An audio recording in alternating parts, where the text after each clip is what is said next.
saya ini karena kenapa? Karena saya mau membagikan pengetahuan ataupun informasi kepada kawan-kawan semua bagaimana penerapan budaya positif, ya.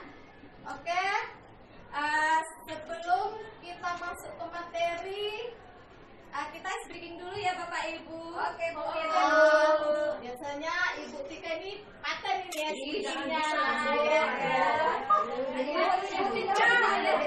Mainan kami ya kan mantap ini Bu Tika ya kan. Kami persilakan. Oke, terima kasih. Oke. Dari mana nih? Namanya Bu Estri. Bu Estri. Enggak bisa lewat, Bu. Oke, langsung saya langsing. Dari bawah. Oke, langsung. Berlangsing. Oke, selamat siang semuanya. Iya.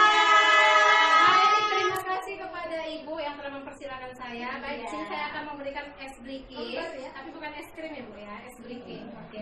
Jadi es breakingnya seperti ini, kita melatih konsentrasi. Jadi kalau misalnya saya memberikan kode seperti ini, berarti Bapak Ibu harus mengatakan boom. Coba Ibu. Boom. Boom. Oke, kalau seperti ini tak. Ya, jadi kalau saya bilang saya bergerak seperti ini. Bum bum bum bum bum. Oke, satu lagi kalau saya seperti ini, Ibu bilang Aiha. Oke, gitu ya Bu ya. Oke, enggak usah Bu. Yang penting Ibu iya suaranya aja yang tegas ya. Oke, saya mulai beraksi. Bum bum bum bum bum bum. Oke, silakan konsentrasi ya Bapak Ibu. Yang tidak konsentrasi akan saya hukum nanti. Oke, 1, 2, 3. Bum bum bum bum bum bum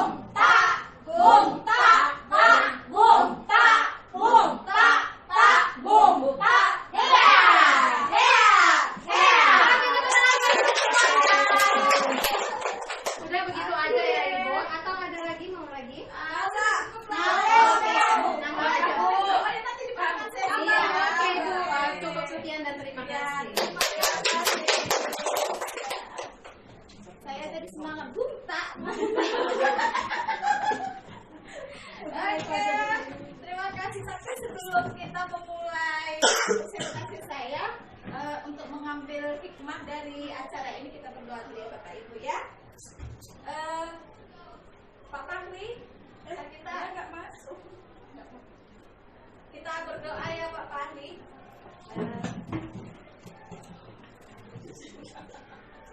Masing-masing saja ya Pak Fahri. Baiklah Bapak Ibu, untuk mengambil hikmah dari presentasi ini, maka kita membacakan doa menurut agama dan kepercayaan kita masing-masing. Berdoa dimulai.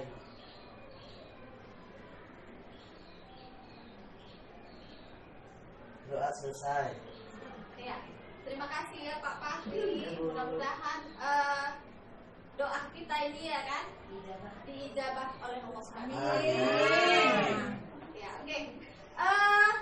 Baik Bapak Ibu semua, kita masuk kepada sesi tentang presentasi tentang budaya positif ya. Iya, Bu. Oke.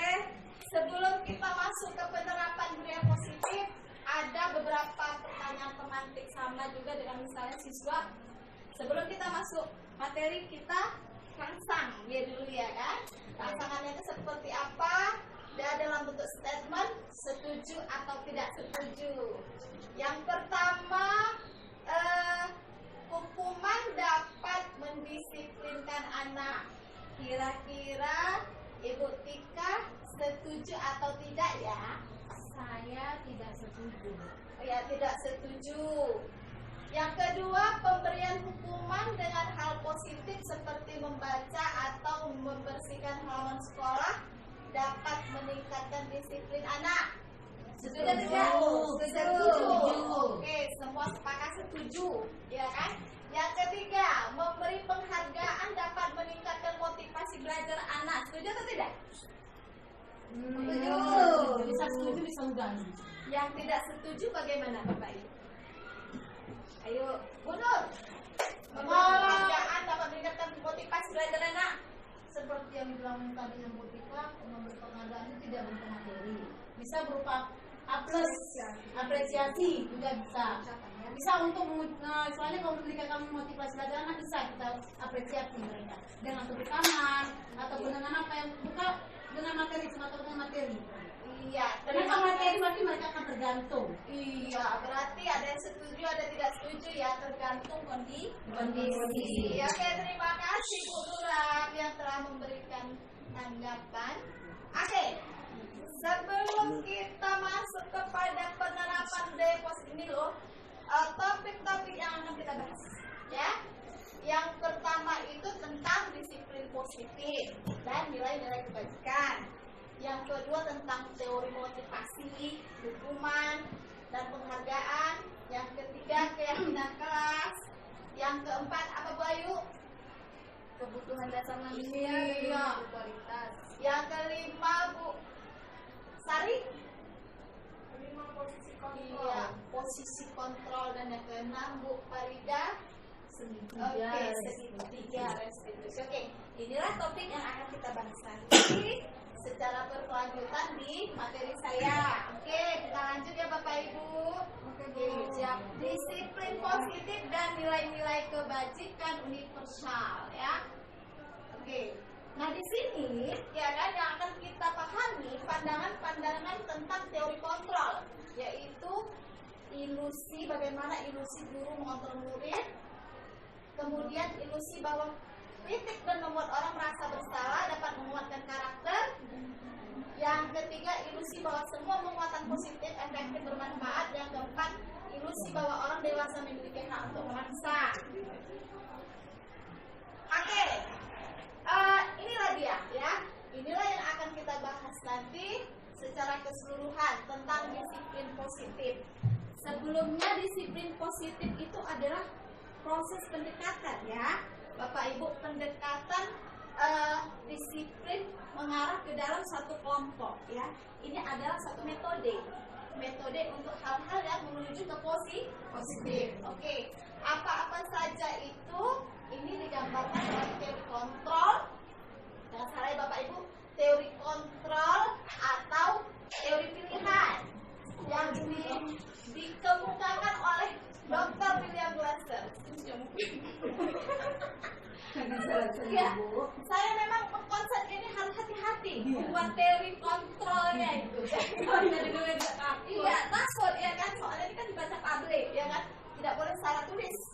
Oke, coba bacakan dulu Bu Ayu yang pertama. Jangan bilang. Supaya apa konsep?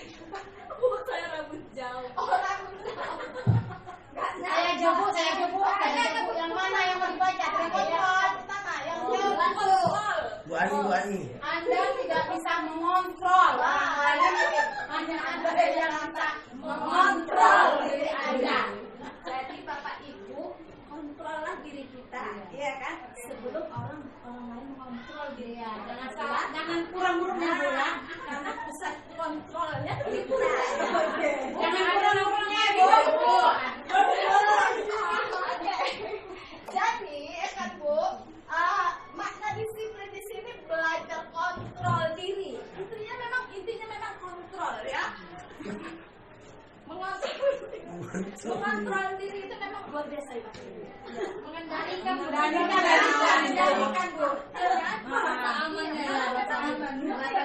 Memang seperti itu, memang teori kontrol ya kan, mengendalikan diri kita ya kan. Bagaimana kita mengendalikan diri itu semua memang berakar kuat dari dalam diri kita, ya kan?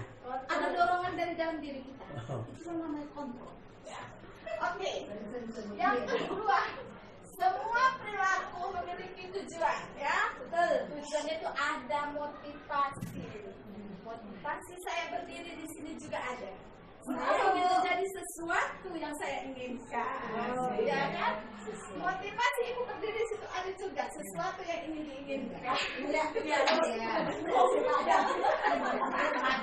Nasi padang. Oke, dari motivasi ini ya kan, kalau kita klasifikasikan, motivasinya itu ada dari dalam kedua, ya kan? Jadi ya Bapak Ibu, yang dari luarnya itu ya kan, karena satu, ini untuk menghindari kuman, ya kan?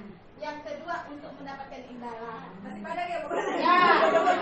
Penghargaan. Bapak Ibu di sini diimbalkan enggak?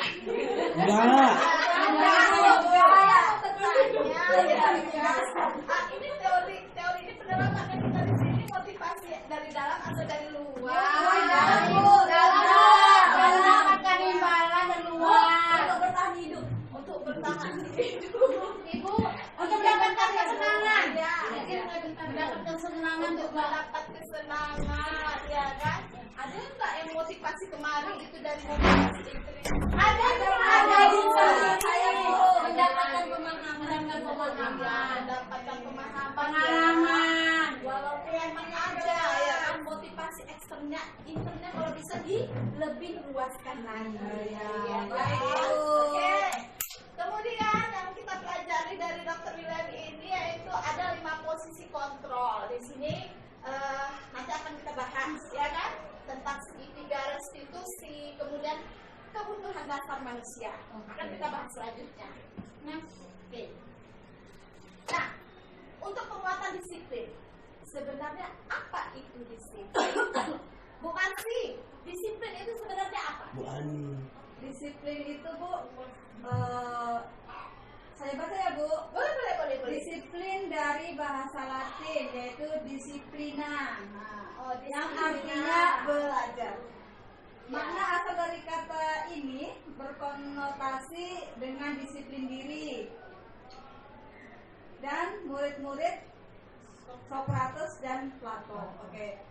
Disiplin diri membuat orang menggali potensinya menuju sebuah tujuan apa yang dia hargai. Namun dalam budaya kita, makna kata disiplin telah berubah menjadi sesuatu yang dilakukan seseorang pada orang lain untuk mendapatkan kepatuhan. Kecenderungan umum adalah berhubungan dengan menghubungkan kata disiplin dengan ketidaknyamanan, bukan dengan apa yang kita hargai atau pencapaian suatu tujuan mulia. Oke, terima kasih Bu Marsi. Disiplin, intinya disiplin itu merupakan kepatuhan, ya kan? Belajar untuk mematuhi diri. Oke, kita lanjut. Oke, nilai-nilai kebajikan. Seperti apakah nilai-nilai kebajikan itu? Nilai-nilai kebajikan itu sifat positif manusia. Sifat positif manusia yang merupakan tujuan individu, ya.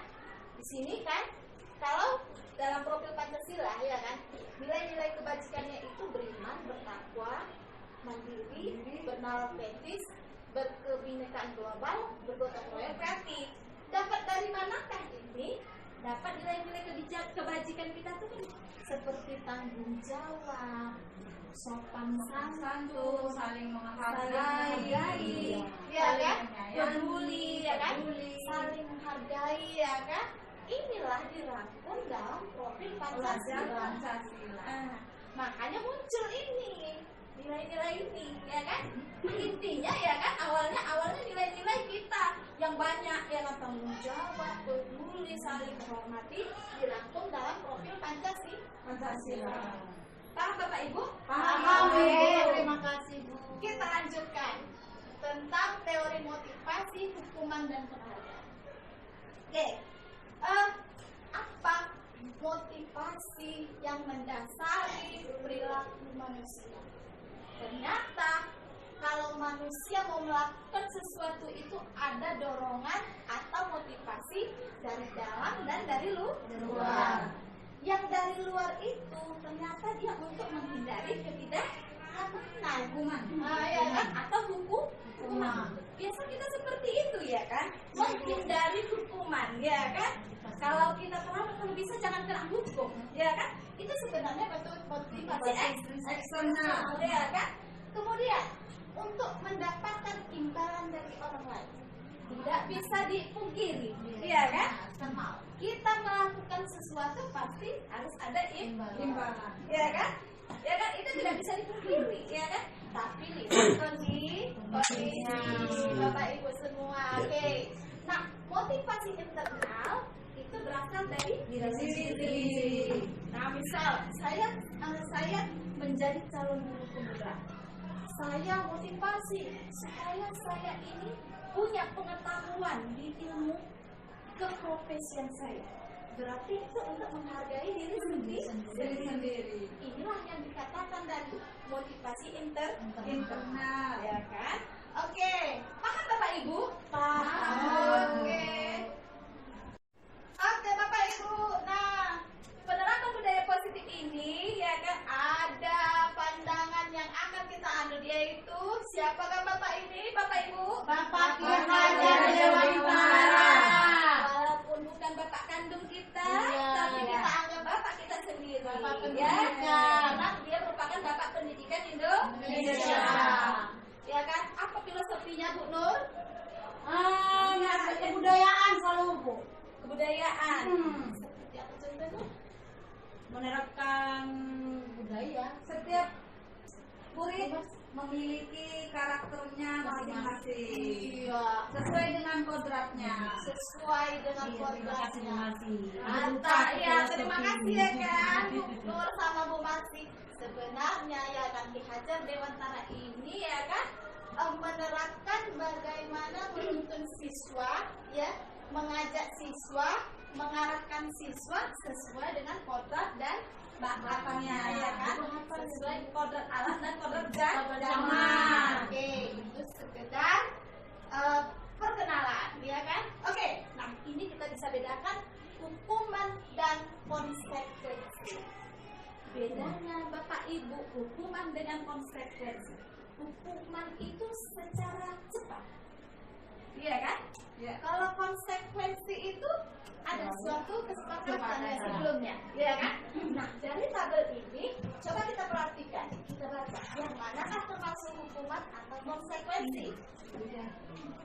Mencatat 100 kali di dalam buku kalimat, saya tidak akan terlambat lagi karena terlambat ke sekolah. Hukuman atau konsekuensi Bapak Ibu? Hukuman. Yang kedua, lari mengelilingi lapangan basket 2 kali karena terlambat hadir di sekolah. Hukuman. Oke.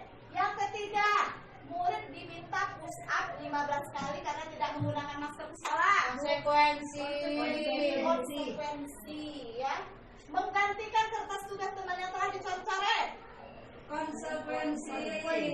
Konsekuensi atau hukuman? Konsekuensi. Oke. Murid disuruh untuk tidak mengenakan sepatu seharian di sekolah karena tidak mengenakan sepatu hitam. Hukuman.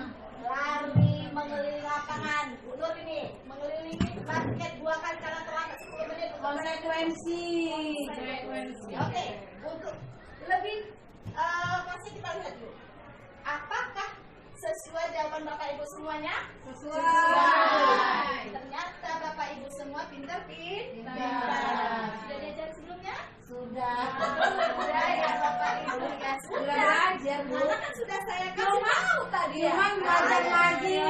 Mana hukuman dengan konsekuensi. Hukuman secara tiba-tiba. Konsekuensi ada kesepakatan. Paham ya Bapak Ibu? Kita lanjut. Oke, nah ternyata secara rincinya perbedaan hukuman dan konsekuensi ini ya kan? Sesuatu yang menyakitkan. Kalau hukuman itu ternyata sakit, ya kan? Sakitnya itu di sini, ya kan? Di dalam hatiku, ya kan Bu Pane, ya kan? Sakitnya tuh di sini, di dalam hatiku. Sakitnya di ginjal ya, sakit di ginjal, nggak jantung ya Bu. Oke, jadi Bu Nur, ya kan? Jangan dipisik anaknya ya Bu Nur. Iya. Nanti dia teringat, ibu tukang bisik, ya kan? Bisik. Oke, nah ternyata ini dia ya Bu. Bisa dibacakan Bapak Ibu? Bisa. Ya. Bertanya, Ya. ada yang dihukuman anak belajar untuk menyembunyikan kesalahan itu contohnya itu seperti apa? Hukuman.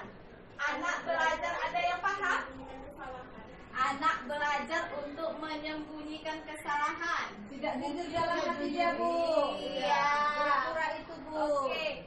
Sebenarnya ya kan mau diutarakan tapi dia tidak Berani, dia tak berani. Tidak berani. Dia terbiasa dihukum. Iya. Jadinya trauma. Kalau dia jujur dia dihukum. Jadi bagus berbohong. Spesifiknya itu gimana? Bisa contoh? Contohnya seperti apa? Contohnya Ibu Ayu kira-kira? Iya. Ibu dulu. enggak menyembunyikan apa tadi Bu? Kesalahan. Menyembunyikan kesalahan, misalnya waktu terlambat, anak kedapatan terlambat kan masuk ke sekolah. Jadi kita tanya apa alasannya terlambat. Gitu kan. Dia terbiasa, dia jadi termotivasi untuk berbohong, menyembunyikan kesalahan. Sebenarnya dia terlambat karena memang nggak pandai memanajemen waktunya. Tapi dia bilang ban saya bocor Bu. Alasan-alasan yang mungkin bisa mungkin itu Bu dari saya. Iya. Berbohong juga ya. Tapi apa menghindari hukuman? Dia berbohong Dari jadinya. hukuman. Oke Bu, Sari bagaimana? Iya. Oke, mantap pertanyaannya. Kita lanjut. Apa itu restitusi? Restitusi itu proses menciptakan kondisi bagi murid untuk memperbaiki kesalahan mereka sehingga mereka bisa kembali pada kelompok mereka dengan karakter yang lebih kuat. Oke, ini restitusi. Kalau misalnya ada suatu kesalahan anak, misalnya terlambat, ya kan? Jangan bawa langsung, kok terlambat? Kok bisa terlambat kau? Ya kan? Kita marahi, ya kan? Tapi Bapak Ibu lakukanlah praktek segitiga restitusi namanya, ya kan? Artinya gini, kita itu menciptakan kondisi anak itu jangan terpojok. Memang dia melakukan kesalahan, tapi buatlah jangan dia terpojok, terkucilkan, seolah-olah dia merasa bersalah sepenuhnya. Nah di sini tugas kita bagaimana membangkitkan semangat di dia, biar untuk kedepannya tidak akan mengulangi kesalahan yang sama. Paham? Oke. Kita lanjut. Nah, dalam segitiga restitusi ya ada identitas gagal dan identitas sukses.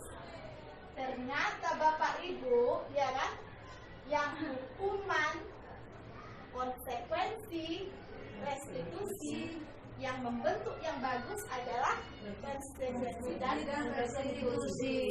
Ya kan? Disiplin, mendisiplinkan anak yang ini, ya kan? Sedangkan ini dia akan membuat efek tidak jelas. Bahkan dia akan mengulangi kembali. Ya. Makanya dikatakan ini identitas gagal. Maka lakukanlah yang ini. Ya kan? Oke Bu. Yang konsekuensi dan restitusi. Contohnya ya, tadi kita ada sesuatu yang menyakitkan harus terjadi hukuman. Karena dia secara tiba-tiba.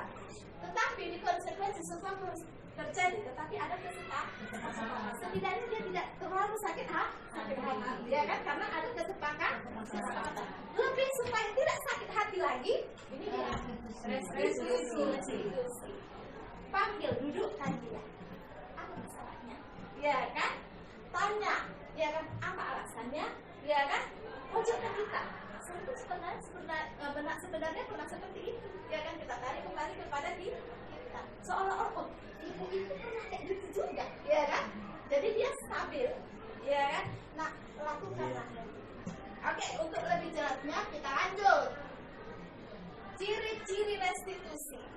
Ternyata ciri-ciri dari restitusi ini bukan untuk menebus kesalahan, namun untuk belajar dari kesalahan. Inilah kebaikan dari restitusi. Memperbaiki hubungan, dia tidak paksaan, menuntun anak, ya kan, untuk melihat ke dalam diri, kemudian mencari kebutuhan dasarnya. Apa sebenarnya, ya kan? Iya, dibutuhkan. Cara yang paling baik, katanya ya kan? Tindakannya. Cari solusi. Fokus pada karakter, bukan tindakan. Kita ambil gali karakter apa yang baik dari anak, ya kan? Atau karakter apa yang ada yang baik pada kelompok itu, ya kan? Kemudian fokus pada solusi. Kita berikan solusi. Kemudian kembalikan dulu kebiasaan pada kelompok. Setelah dia mengakui kesalahan, dia sudah mengenal nilai karakter dia akan percaya diri untuk kembali kepada kawan-kawannya. Paham kira-kira Bapak Ibu? Paham. Kita lanjut. Keyakinan kelas.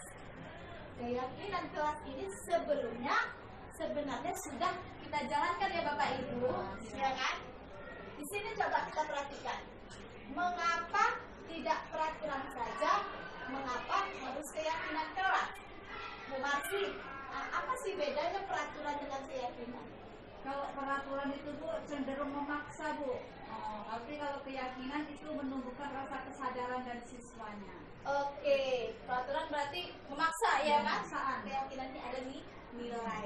Oke, coba kita lihat. Mengapa kita memiliki peraturan harus menggunakan helm bila mengendarai kendaraan roda 2? Ini apa? Keselamatan. Mengapa kita memiliki peraturan harus datang tepat waktu pada saat mengikuti pelatihan? Iya, kan Bapak Ibu. Nah, itulah dia ya perbedaan peraturan dengan keyakinan. Oke. Lanjut. Budaya positif ya. Budaya positif ini berkaitan dengan kelas ya. Dimana kalau kita buat lingkungan positif, kita wujudkan dalam keyakinan kelas dan kita tampilkan dalam peraturan-peraturan ke kelas. Oke. Nah, Bapak Ibu, kemanakah merupakan keyakinan kelas dan kesepakatan kelas? Yang putih, Bu. Yang putih? Yang putih kesepakatan dulu. Yang putih kesepakatan, yang hijau? Aturan. Terbalik ya. Yang hijau? Kesepakatan. Kita tinjau balik. Keyakinan dan kesepakatan. Keyakinan itu kan berawal dari nilai, ya kan? Nilai-nilai rasa tanggung jawab, mendisiplinkan diri, peduli, menghargai, ya kan? Kemudian apa lagi?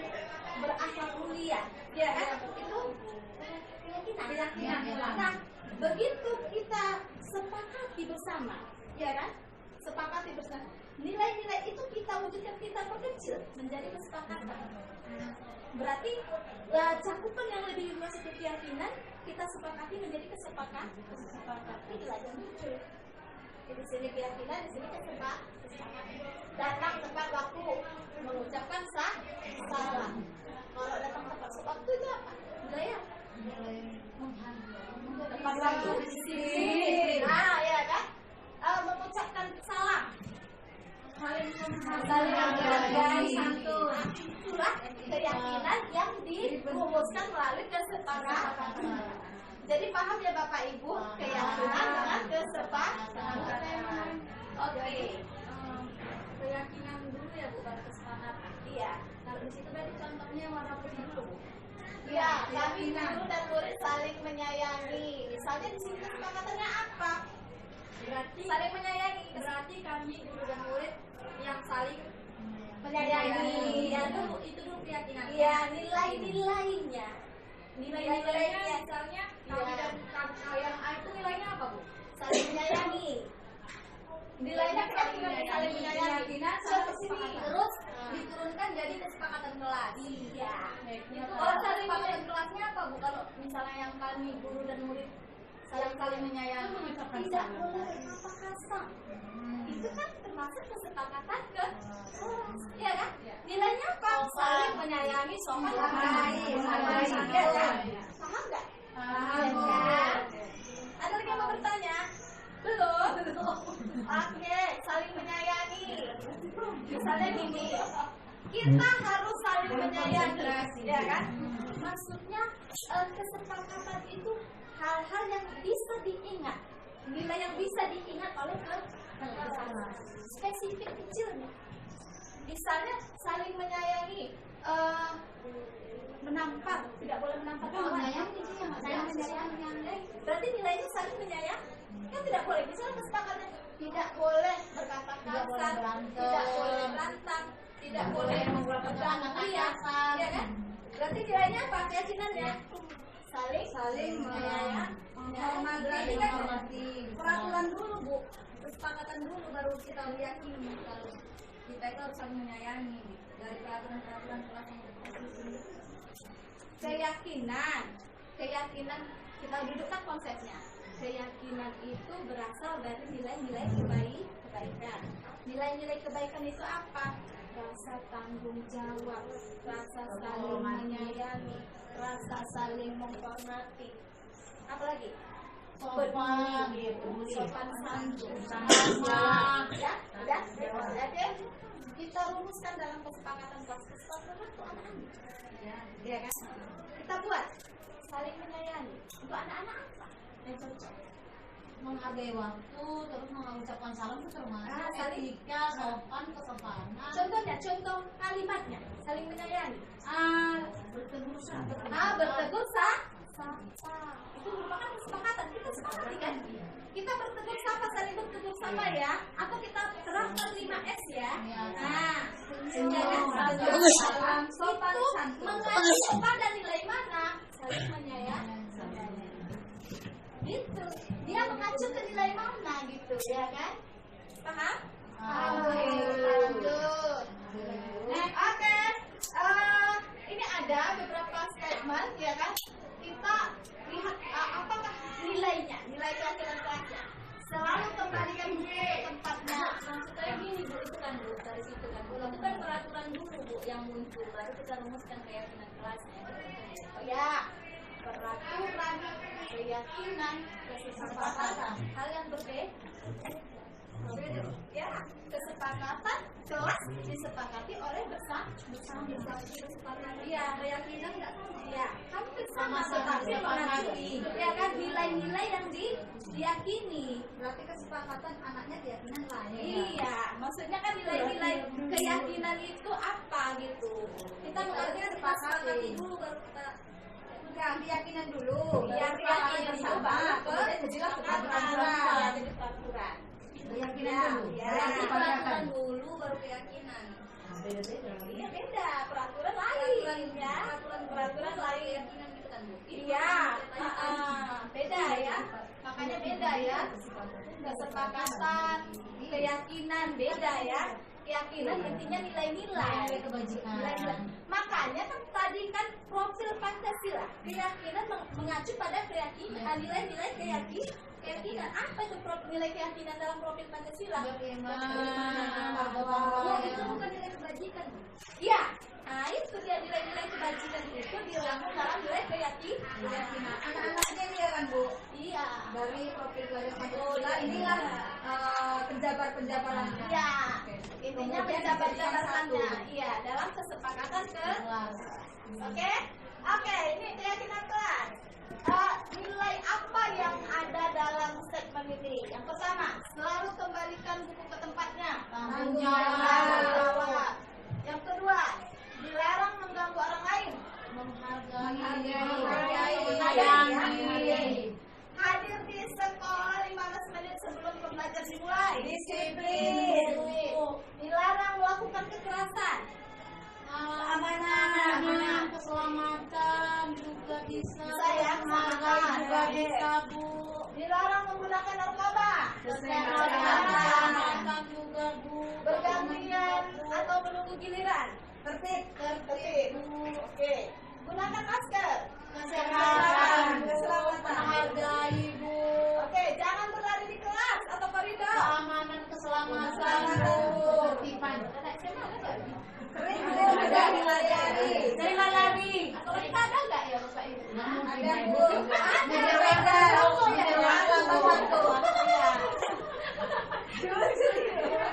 Oke, lanjut. Ternyata dia ya.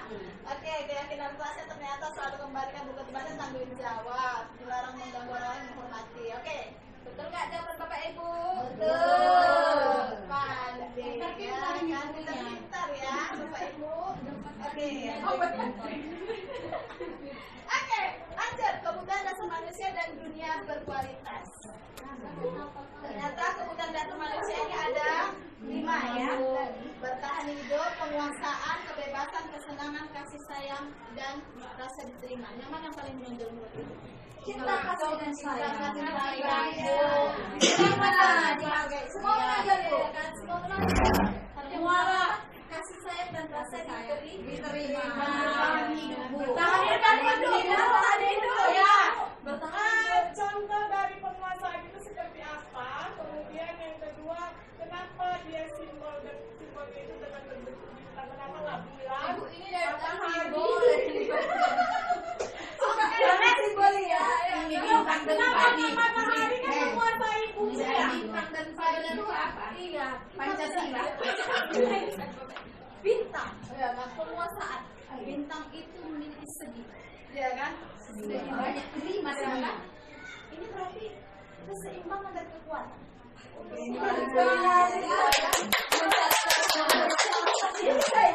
Keseimbangan dalam kekuatan berarti kan harus ada penguasaan. Iya, kalau Power. Iya. Sifat manusia itu menguasai. Iya. Apalagi makanan ya.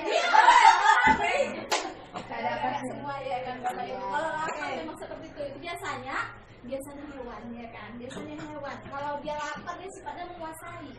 Kita pun seperti itu, bukan dalam bentuk makanan. Penguasaan itu bisa dalam bentuk jabatan, ya kan? Menguasai orang, kawannya.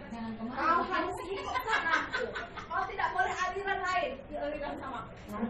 Pemaksaan dia. Dalam bentuk pemaksaan, menguasai orang lain. Gitu. Harus ikut. Jadi kalau contohnya sebagai guru itu Bu, contoh penguasaan itu Penguasaan sama. Kalau kita dengan sejawat, kita kuasai. Kau, ayo kau harus ikut sama aku. Kemana aku pergi kau harus ikut. Pemaksaan. guru sama sejawat. Kalau guru sama siswa, Guru dengan siswa penguasaannya, kita harus bisa mengontrol anak itu. Coba iya, artinya gini, ada cenderung kita menguasai anak. Kamu harus buat seperti ini. Kamu maksa ya kan? Dalam bentuk penguasaan, ya kan? Otoritas kita. Kita tidak mau guru lain itu disenangi, ya kan? Harus kita disenangi murid. Itu adalah penguasaan.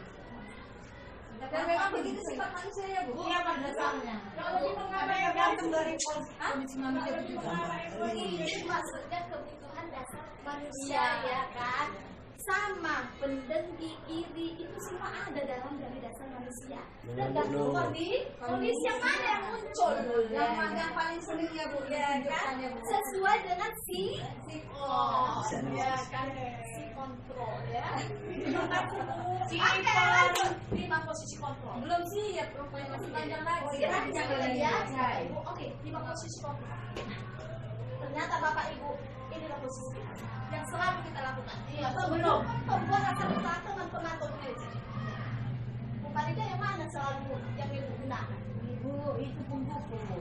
Pupuk ya? Iya. Pemupuk. Apa pupuk sari yang mana? terkadang pemukul bisa jadi membuat rasa bersalah, bisa juga tenang. Apa Bu Tika? Saya selalu membuat rasa bersalah.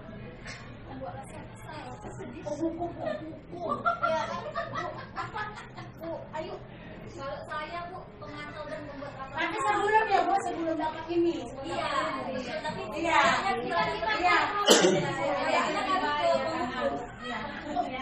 Saya pun begitu Bapak Ibu, saya pun pembunuh ya kan. Harus begitu. Bisa berubah nggak nanti ya Bu? Iya. Setelah saya mempelajari CGP ini, saya baru tahu ini rupanya. yang paling bagus. Penghukum ternyata tak membuat anak jerak. Malah makin parah. Ya, jadi ya kan. Membuat rasa bersalah, anak merasa rendah diri. Ketakutan anak. Iya. Oke, tenang. Malah Meledek. sepele, ya kan? Pemantau. Kasih tengah waktu anak-anak tuh sepele juga. Manajer tergantung ini sama di sini ya kan. Di situ peran kita penuh ya kan. Mengayomi, mendidik ya kan, mengasih tahu, memberi nasihat, sinilah kita. Ya kan? Kita upayakan kita bergerak kemana? Ya kan? Dalam bentuk manajer. Oke, lanjut. Oke. Siapa yang mengatakannya? Saya kecewa sekali dengan kamu. Menghukum. Membuat rasa bersalah. Membuat rasa bersalah. Oke, kamu tidak pernah benar melakukannya. Penghukum kayaknya Bu. Oke, ayo lakukan demi Bu Bapak. Tenang kayaknya Bu. Apakah kamu mau mendapatkan sekian bintang hari ini? Manajer. Manajer. Namanya pemantau Bu. Pemantau Bu. Pemantau. Pemantau ya. Bagaimana kamu bisa menyelesaikan masalah ini? Manajer kayaknya. Kamu selalu yang paling terakhir. Oke. Oke ya. Terima kasih atas jawabannya ya. Saya langsung ke Pak. Diharapkan segera pulang ke rumah dan Bahwasanya dalam melakukan suatu proses pengajaran harus ada yang baru ke sekolah pada esok hari. nama dengan identitas. Bagaimana? Ya, bagaimana contohnya? Anak itu dipanggil Bapak Ibu. Jangan dijeritkan. Sini anak. Biasa. Ya kan? Duduk. Bahasa yang lebih. Ya, gitu ya. Sini saya di sini. Duduk. Duduk saya duduk. Ya, kita pun duduk, ya kan? Jangan pula anak duduk berdiri, ya kan? Duduk sama-sama. Nah, kita katakan harus ada identitasnya.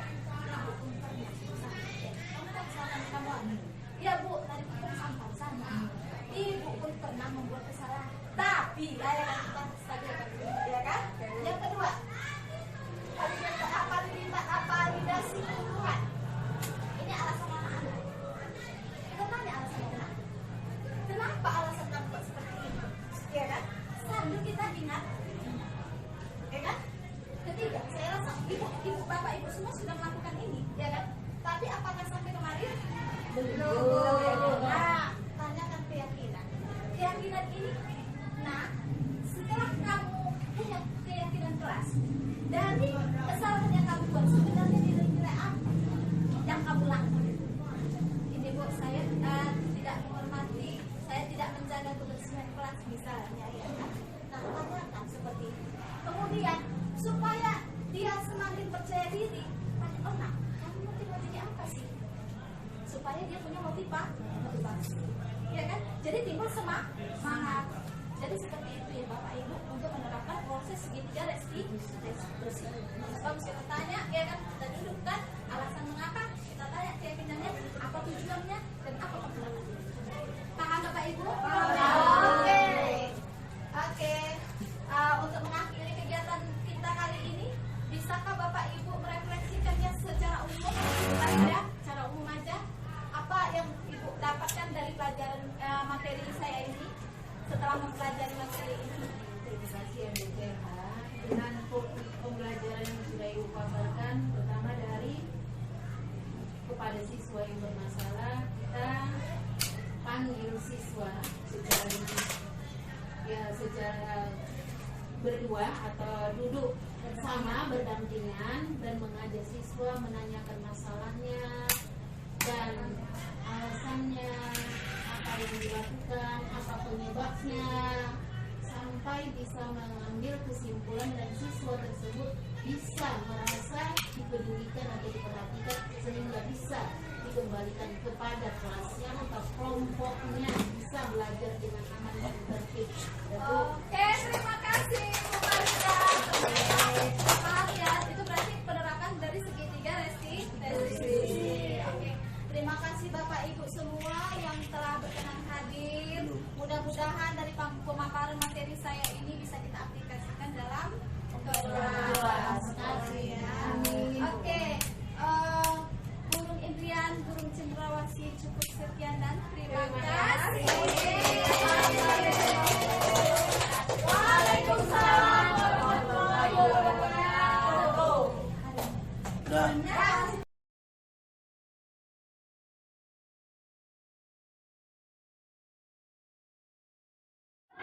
Assalamualaikum warahmatullahi wabarakatuh. Baik, di sini saya akan memberikan tanggapan tentang materi budaya positif. Budaya positif merupakan perwujudan dari nilai-nilai atau keyakinan universal yang diterapkan di sekolah. Budaya positif di sekolah tidak dapat diciptakan secara instan, ya. Jadi kita perlu banyak waktu untuk menerapkan budaya positif di sekolah. Budaya positif di sekolah itu terpacu kepada guru. Jadi kita sebagai guru harus memberikan contoh yang terbaik sehingga murid dia sadar bahwa dirinya itu akan mencontoh guru yang akan melakukan hal-hal yang baik. Salah satu contohnya misalnya budaya sapa, budaya salam, atau melakukan kerjasama dalam kegiatan pembelajaran sehari-hari. Nah, guru diharapkan mampu menuntun murid agar berperilaku sesuai nilai-nilai kebajikan, ya. Jadi kita sebagai guru secara pelan-pelan mengajarkan kepada murid untuk berperilaku yang baik, ya. Karena kan pada saat sekarang ini kita telah diuji oleh kemajuan zaman yang sangat canggih. Jadi anak-anak sekarang itu harus perlu kita perhatikan khusus di sekolah, ya. Itu tugas kita sebagai guru. Baik, budaya positif yang diterapkan di sekolah adalah salah satu perwujudan atau visi guru karena harus mengandung nilai-nilai kebajikan. Tujuan pendidikan nasional yang dijabarkan dalam karakter profil Pancasila ada 6. Yang pertama, beriman dan bertakwa kepada Tuhan Yang Maha Esa. Yang kedua, mandiri. Yang ketiga, gotong royong. Yang keempat, berkebinekaan global. Dan yang kelima, bernalar kritis. Yang keenam adalah kreatif. Nah, yang kedua, teori kontrol adalah teori yang meninjau posisi seseorang dalam upaya penerapan disiplin. Jadi kita di sini meninjau siswa-siswa yang ada di kelas. Kita harus tahu apa yang sedang mereka alami. Jadi kita harus memberikan solusi kepada mereka untuk menyelesaikan sebuah masalah yang mereka sedang hadapi dalam pelaksanaan pembelajaran sehari-hari. Oke, selanjutnya teori motivasi adalah teori yang mendasari seseorang untuk berperilaku atau bertindak. Ya, jadi teori ini kita memberikan semangat, dukungan. Kita harus memberikan arahan kepada murid bahwasanya misalnya contohnya, nak itu tidak baik, jadi jangan dilakukan. Atau misalnya dia melakukan hal yang terbaik, kita dukung. Kita dukung sampai memang mendapatkan hasil yang semaksimal mungkin. Baik, kita lanjut. Pemahaman terkait konsep budaya positif. Ya, jadi pemahamannya ini ada 3. Yang pertama, disiplin positif. Apa itu disiplin positif? Disiplin positif itu adalah usaha seseorang untuk belajar mengontrol dan menguasai diri. Jadi kita sebagai guru harus pandai menguasai diri kita sendiri. Jangan terlarut kepada emosional kita. Kadang kan kita menghadapi murid, kita selalu kita mau instan, murid tersebut harus bisa seperti ini, seperti itu. Tidak bisa, kita harus mengontrol emosi kita harus menerapkannya perlahan-lahan. Baik, hanya ini saja yang bisa saya sampaikan. Saya akhiri dengan billahi taufiq wal hidayah. Assalamualaikum warahmatullahi wabarakatuh.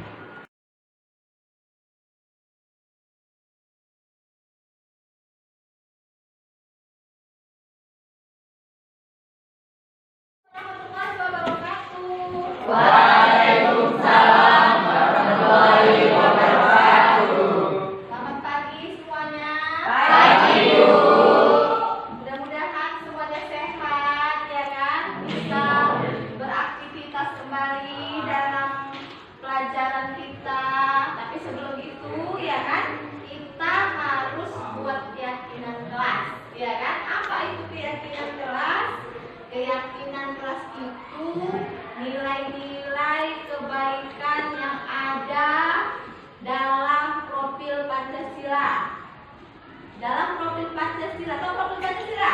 Tahu. Ya kan, kita kan dari sebelum merdeka, ya kan? Ya udah berapa tahun, udah 2 tahun, ya kan? Siapa yang tahu nilai-nilai profil Pancasila? Saya, Bu. Iya, sebutkan. Berakhlak mulia, berkebenekaan global, Oke. mandiri, Iya. gotong royong, bernalar kritis, kreatif. Oke, ya kan? Berakhlak mulia, ya kan?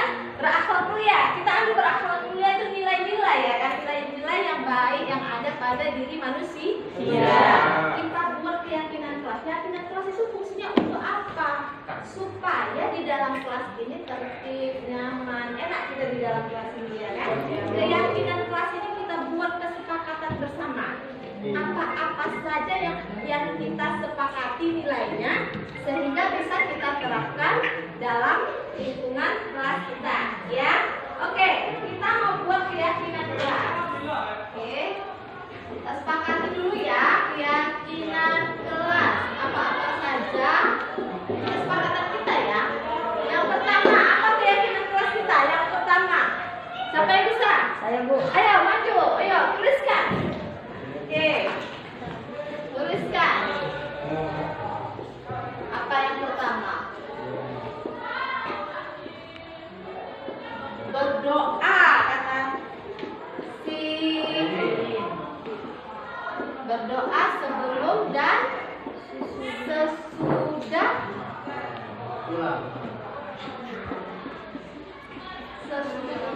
Belajar, ya. Berdoa sebelum dan sesudah belajar. Apa lagi? Ayo. Ya, oke, sini tuliskan. Tuliskan. Oke. Apa lagi?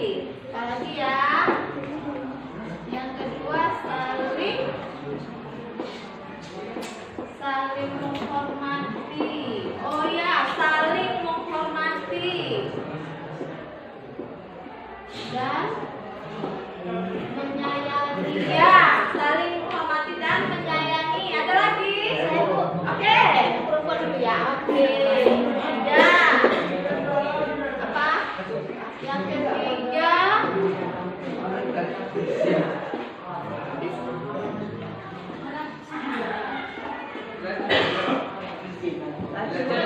Menjaga kebersihan kelas. Kebersihan.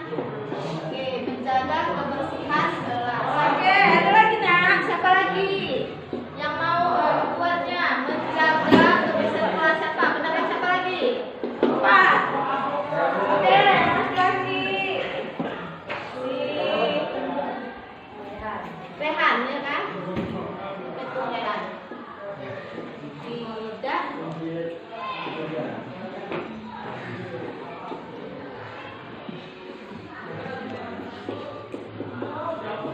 Tidak membuang sampah di dalam kelas. Oke, ada lagi.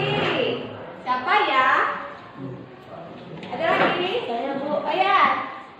Lagi. Oh dia aja. Oke.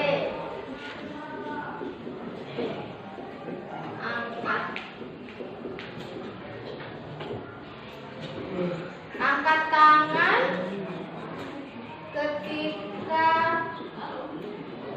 izin keluar ya, izin keluar ke toilet ya kan, berarti permisi ya kan. Oke, ada lagi ya Bu, ya lagi. Oke. 1, 2, 3, 4, 5, 6.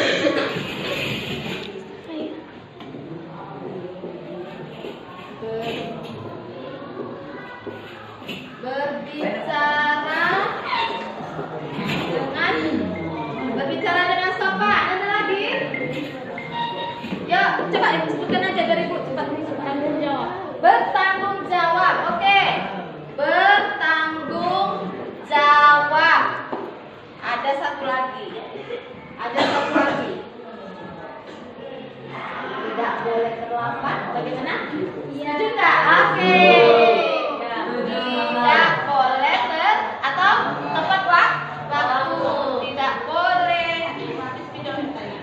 Tidak boleh terlambat ya.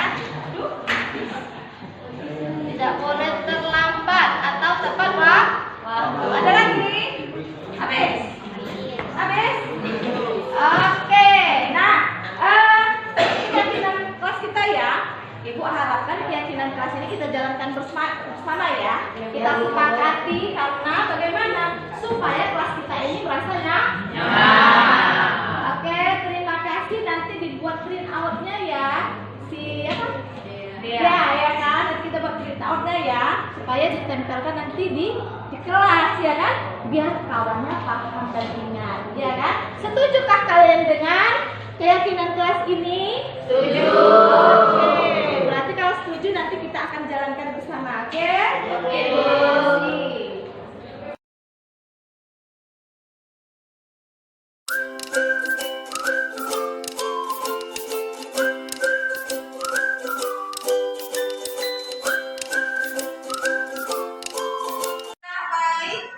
Tadi kita sudah membuat keyakinan kelas ya, mudah-mudahan bisa kita jalankan ya kan, apa kesepakatan yang ada di kelas ini. Jadi supaya kalian ingat kesepakatannya dan ada persetujuannya ya kan, kita buat dalam tanda tangan ya. Oke, kita satu-satu untuk persetujuan keyakinan kelas kita.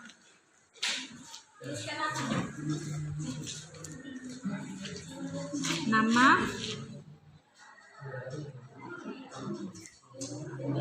tanda tangannya.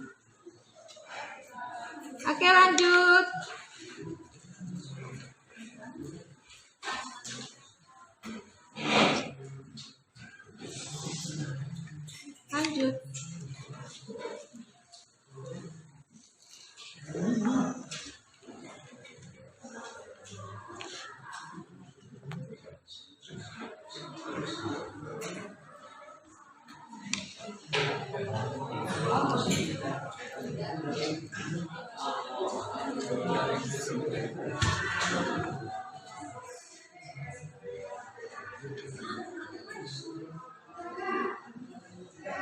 Oke, lagi.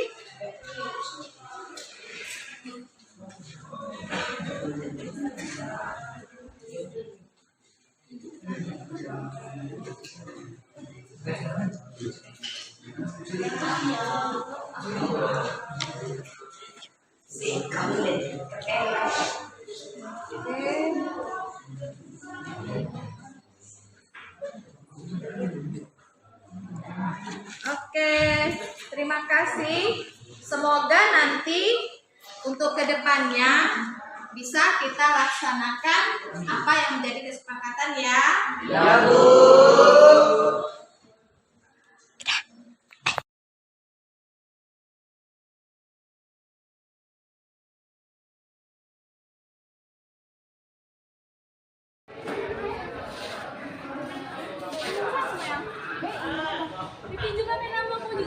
Jangan kayak gitu lah, nanti aku masih nulis. Kau sekali loh kamu.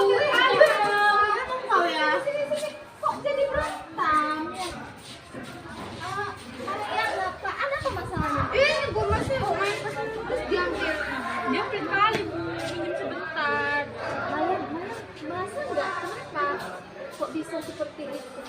Ya, kesel lah, Bu. Masa orang nulis udah dia bilang-bilang aja nggak bilang-bilang. Enggak?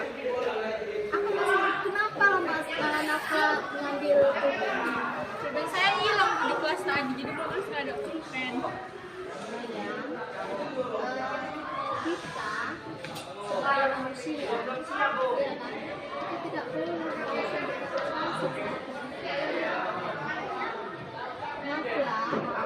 seharusnya tidak boleh memaksa untuk mengambil pulpennya. Nafla sama Maya ingat nggak kesepakatan kita?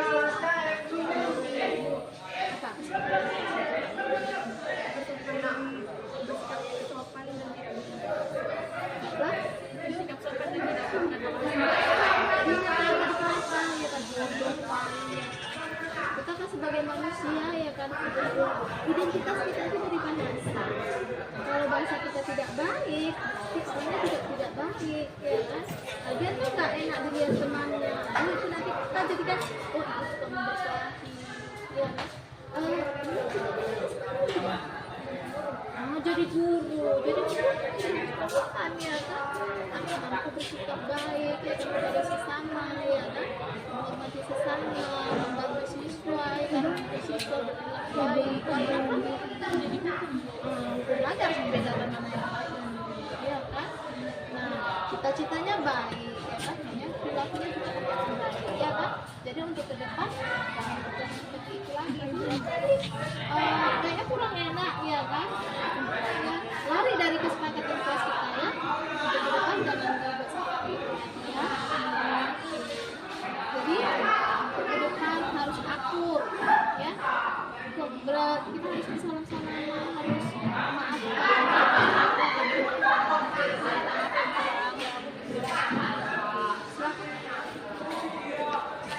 orang baik kita.